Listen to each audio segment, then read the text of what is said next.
I'm going to show you how to make a box pattern using tie-dye. And this is an example of what you can make. And you can see how neat it looks, and it's a great technique to use on shirts and bags, and it looks really complicated and is actually really easy. So it's again a folding technique. So we want to fold our fabric, you want to have it pretty straight, and you want to fold your fabric in an accordion way, so back and forth, folding it.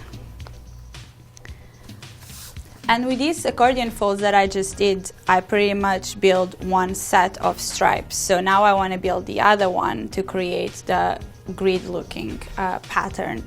So I'm going to fold it into squares, and the bigger I make my squares, imagine if I don't make them a square, if I transform them into a rectangle, that just means that instead of a square in my pattern, I'll have a rectangle. So I'm going to pretty much copy what I did in this example so you can understand.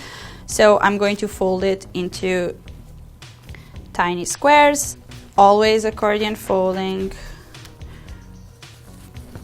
to the back and to the front.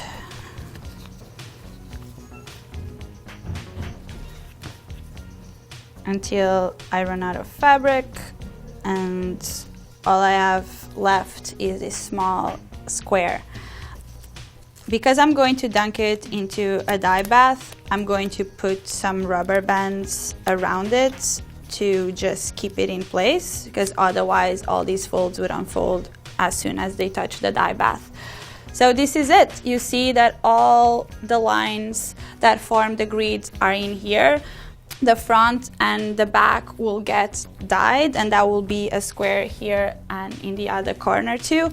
If you want to avoid that, you could find a square piece of wood or plexiglass and just put one in the front and put the other one in the back, and then just sandwich it using clamps or even rubber bands, and then you would be protecting the front and the back, and you would actually have a grid without any full square like I have.